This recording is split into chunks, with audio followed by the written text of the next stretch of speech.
जय महाराष्ट्र में अनिकेत खबरदार मध्ये तुमचं स्वागत। चोर आणि चोरांचे अनेक किस्से तुम्ही ऐकले असतील, पण आज आम्ही तुम्हाला अशा एका चोराचा किस्सा सांगणार आहोत जो आपल्या गर्लफ्रेंड्सचे चोचले पुरवण्यासाठी चोरी करायचा। आणि ती एक गर्लफ्रेंड नाही, त्या होत्या 7 गर्लफ्रेंड्स। या 7 गर्लफ्रेंड मध्ये एका परदेशी गर्लफ्रेंडचा पण समावेश होता आणि या सगळ्या गर्लफ्रेंडचे चोचले पुरवण्यासाठी, त्यांना फिरवण्यासाठी हा चोर चोरी करत होता।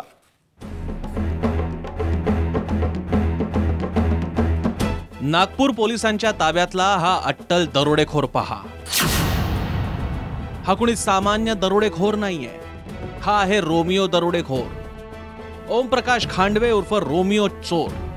हा ओम प्रकाश लोकांच्या तिजोऱ्यांवर जसा हातोहात डल्ला मारतो, तसाच हा तरुणींच्या हृदयावरही डल्ला मारतो। हे खरं आहे, या रोमियो चोराच्या 1-2 नव्हे तब्बल 7 गर्लफ्रेंड्स आहेत। 7 प्रेयसींवर पैसा उधळण्यासाठी हा रोमियो चोर दरोडेखोर बनला। लोकांचा सामान हातोहात लांबवू लागला। ओम प्रकाश खांडवे हा मूळचा बुलढाणा जिल्ह्यातला। तरुण वयात जसं बहुतांश तरुणांच्या आयुष्यात तिचा प्रवेश होतो, तसंच त्याच्या आयुष्यातही प्रवेश झाला। प्रेमाच्या आणाभाका झाल्या। 7 जन्म एक साथ राहण्याची वचनं दिली घेतली गेली। मग सुरू झाला गिफ्ट देण्याचा सिलसिला।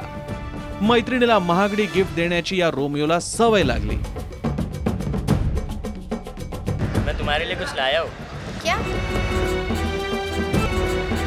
वाह, इतना महंगा गिफ्ट मेरे लिए। तुम्हें पसंद आया? यस, बहुत अच्छा है, थैंक यू। जगात सगळं सोंग आणता येतं, पण पैशाचं नाही। गिफ्ट खरेदी करण्यासाठी त्याला पैशांची चणचण भासू लागली। पैशांची गरज भागवण्याकरता तो चोऱ्या करू लागला। हळूहळू तो अट्टल चोरांच्या यादीत गणला जाऊ लागला। दिसायला रुबाबदार असलेल्या या चोराच्या गर्लफ्रेंडची संख्याही वाढू लागली। आता हा नंबरी रोमियो झाला होता। त्यानं आता चोरी करण्यासाठीचा परिसरही वाढवला। रेल्वेत चोऱ्या करायला लागला। रेल्वे तो चार्जिंग पॉइंटला लावलेले मोबाईल्स आणि लॅपटॉप हातोहात लांबवायचा। चोरीसाठी तो रेल्वेच्या 3rd एसीच्या डब्यातून प्रवास करायचा। या रोमियोच्या रोमियोगिरीचे अनेक किस्से होते। एका परदेशी तरुणीशीही त्याचे प्रेमसंबंध झाले। तो तिला भेटण्यासाठी दिल्लीला जात असल्याचंही पोलीस तपासात पुढे आलंय। त्याला जी विचारपूस केलेली आहे त्यामधून एक मात्र निष्पन्न झालेला आहे की त्याला या बाबतीतला अयशस्वी करायचा शौक आहे।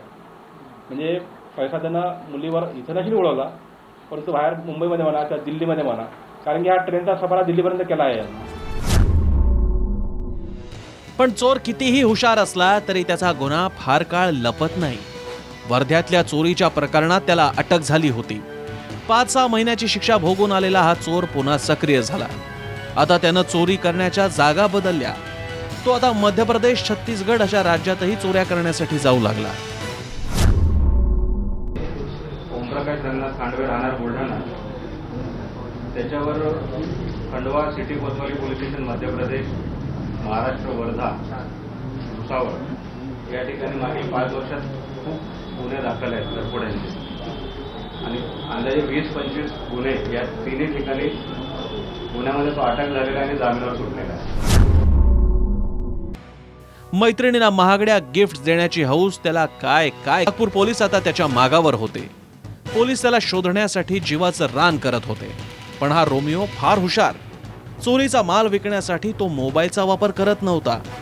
मोबाईल वापरला तर पोलीस आपल्याला शोधून काढतील असा त्याचा अंदाज होता आणि तो तेवढाच खराही होता। हा आरोपी फार हुशार आहे। हा गुन्ह्याच्या कामासाठी म्हणजे कुठल्याही त्याचा व्यवहार जो आहे विक्री करणे किंवा काय, त्यासाठी हा मोबाईल कधी यूज नाही करायचा। त्याचे 5-6 सिम पण आपल्याला मिळालेले आहेत। आता त्याचा अॅनालिसिस आणखी सुरू आहे। रोमियो कोणतेच पुरावे मागे ठेवत नव्हता। तरीही नागपूरच्या मानकापूर पोलिसांनी ओम प्रकाशला शोधून काढलंच। त्याच्याकडून मोबाईल आणि लॅपटॉप असा मोठा मुद्देमाल पोलिसांनी जप्त केलाय। वर्ध्यामधली चोरी आणि दरोड्या प्रकरणी ओम प्रकाशनं यापूर्वीच जेलची हवा खाल्ली आहे।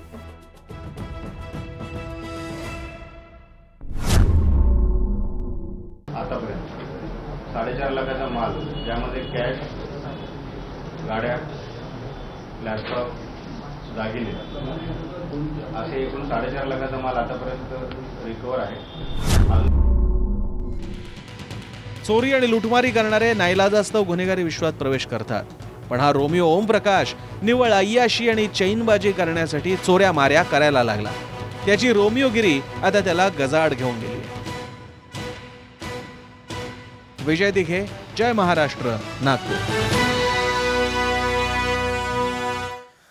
तर 7 गर्लफ्रेंड असलेल्या रोमिओ चोराला पोलिसांनी गजाआड केलंय. वेळ झाली एका ब्रेकची. तुम्ही रहा खबरदार.